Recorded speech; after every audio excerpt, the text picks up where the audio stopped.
The first thing Aria Kessler remembered was the sound.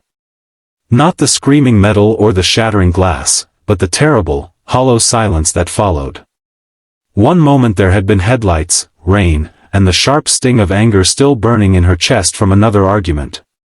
The next, there was nothing but white airbag powder drifting like snow in the sunlight and the taste of blood at the back of her throat. If you believe in kindness and second chances, take a moment to like this video, share your thoughts in the comments, and subscribe to the channel, Kindness Journal. Stories like this remind us that sometimes the people we resent the most are the ones who change us forever. That morning had started like every other weekday in early spring. Bright, clear daylight poured through the glass towers of downtown, glinting off polished marble floors and turning the city into a place that looked more hopeful than it felt. Aria worked on the 23rd floor of a marketing firm that prided itself on innovation but thrived on pressure. And at the center of that pressure stood her boss, Rowan Vale. Rowan was the kind of man who wore silence like a weapon. Tall, sharply dressed, with eyes that never seemed to soften, he moved through the office as if everyone else were an obstacle to efficiency. He didn't yell. He didn't joke. He didn't waste words. And for Aria, that was worse than cruelty. It was indifference. Aria had always been passionate about her work. She believed in storytelling, in crafting campaigns that made people feel seen. But Rowan believed in numbers. Metrics. Deadlines. If something didn't convert, it didn't matter.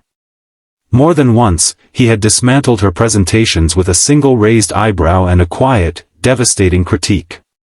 That particular morning, she had stayed up until 2 a.m. perfecting a proposal she was sure would finally impress him. She imagined, just once, hearing him say, "Well done." Instead, he had skimmed the slides, paused at the third, and calmly pointed out every flaw. He hadn't raised his voice. He hadn't insulted her. He had simply concluded that her concept was emotionally indulgent and commercially weak. The humiliation burned hotter because the entire team had been in the room. Aria had felt her cheeks flush as colleagues avoided her gaze. When the meeting ended, she packed her laptop with shaking hands, silently vowing that one day she would quit and never look back. Fate, however, had other plans. Late that afternoon, Rowan announced that he and Aria would drive to a neighboring city for a last-minute client meeting.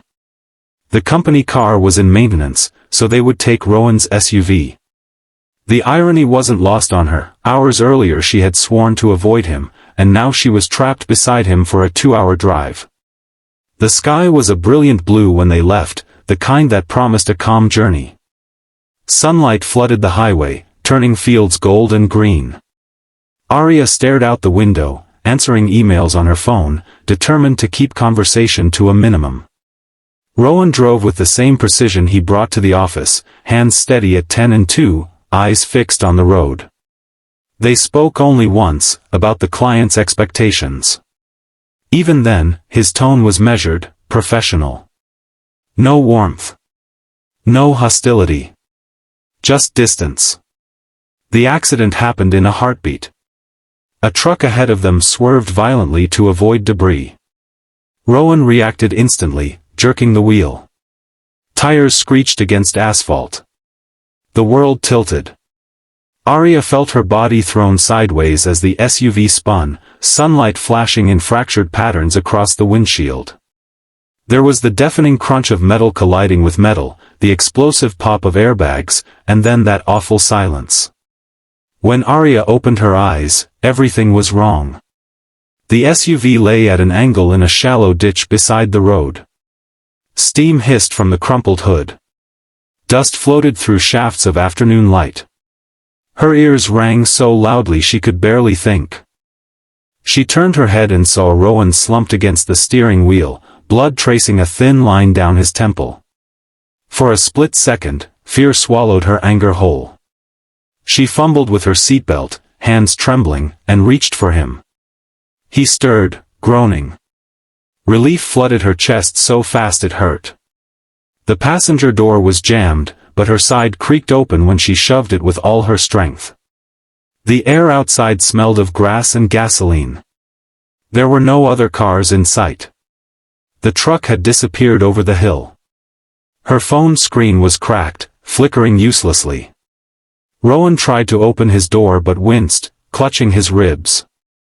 They were alone. The sun hung high and merciless, turning the ditch into a bowl of heat. Aria helped Rowan out of the vehicle, guiding him carefully. His expensive suit was torn at the shoulder, dust clinging to the fabric. Without the polished exterior, without the glass office walls and commanding presence, he looked startlingly human. Fragile, even. They assessed their injuries with shaky efficiency. Aria had bruises and a shallow cut on her arm. Rowan's side was clearly injured, every breath seemed to cost him effort. The SUV's engine refused to start. The road curved in both directions, empty and silent. Hours stretched thin under the blazing daylight. They moved to the shade of a lone tree near the ditch. Aria tore a strip from her scarf to press against the cut on Rowan's forehead.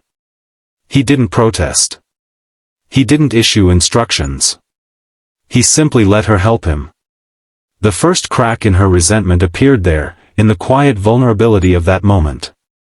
Time does strange things when you're stranded.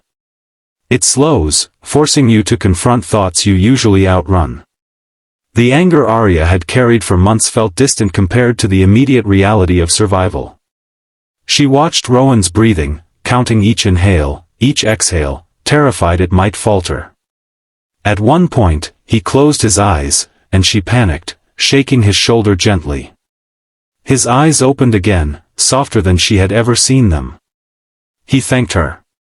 Not in his usual clipped tone, but with something that sounded like sincerity. As the afternoon wore on, the sun shifted, and the heat eased slightly.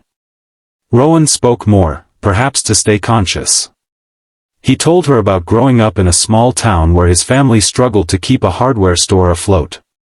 He described watching his father work 14-hour days only to lose everything during a recession. Failure, he said quietly, had terrified him ever since. Aria listened, surprised. In the office, Rowan had always seemed invincible, carved from ambition and steel.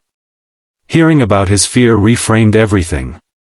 His relentless focus on metrics, his intolerance for mistakes, his distance from employees, it wasn't cruelty. It was armor. She found herself sharing too. About her mother, who had raised her alone after her father left. About how creativity had been her refuge, the one place she felt in control. She admitted how much his criticism had hurt, how invisible it had made her feel. The words spilled out in the open air, carried away by the breeze. Rowan didn't interrupt. He didn't defend himself. He simply listened. Eventually, in a voice hoarse from dehydration, he admitted he had seen her talent from the beginning. He had pushed her harder than the others because he believed she could lead one day. Praise, he confessed, had always felt dangerous, it made him complacent. He thought he was preparing her for a brutal industry.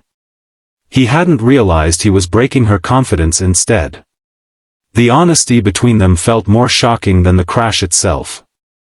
Late in the afternoon, Aria spotted a distant vehicle cresting the hill. She ran into the road, waving both arms, heart hammering. The driver slowed, eyes widening at the sight of the wrecked SUV. Within minutes, emergency services were called. As paramedics arrived, the world filled again with noise, sirens, radios, hurried footsteps. Rowan was lifted onto a stretcher, his face pale but conscious. Before they loaded him into the ambulance, his gaze found hers. There was gratitude there, and something unspoken but powerful, recognition. The days that followed were surreal. Rowan had cracked ribs and a mild concussion. Aria visited him in the hospital, at first out of obligation, then out of something warmer. Without the sharp suits and glass office, he seemed lighter. Human. He asked about her arm. He apologized, not in corporate language, but personally. When he returned to work weeks later, the office atmosphere shifted in subtle ways. He still valued results, still demanded excellence. But he listened more. He asked questions instead of delivering verdicts. In team meetings, he acknowledged effort. When Aria presented her revised campaign idea, still emotional, but supported with stronger data, he didn't dismantle it. He built on it. Their partnership became something unexpected. They challenged each other, but with respect. The team noticed. Productivity improved, yes, but so did morale. Aria found herself staying late not out of fear, but out of commitment to something shared. One afternoon, months after the crash, they stood by the office window overlooking the bright city below. Sunlight streamed across the glass just as it had the day of the accident. Rowan mentioned how strange it was that a single moment could reroute a life. Aria agreed. She had once believed he was the obstacle in her career. Now she understood he had been a mirror, reflecting both her insecurities and her strength. The crash had not been a blessing. It had been terrifying, painful, unpredictable. But in its aftermath, two guarded people had learned to see each other beyond assumptions. Sometimes, the people who challenge us most are the ones who force us to grow. Sometimes, survival strips away ego and leaves only truth. And sometimes, kindness doesn't look like softness, it looks like the courage to understand someone you once resented. If this story touched your heart even a little, please take a moment to like the video, share it with someone who needs to hear it, and subscribe to Kindness Journal for more stories that remind us of the power of compassion. And before this story ends, I have a special request. Comment, "Second chances change everything," if you believe that even the hardest hearts can soften. Aria never forgot the sound of that silence after the crash. But she also never forgot what followed it, the quiet conversations under a sunlit sky, the fragile honesty, the realization that survival is not just about staying alive. It is about choosing to see the humanity in someone else. Because sometimes, the road we never wanted to travel leads us exactly where we were meant to grow.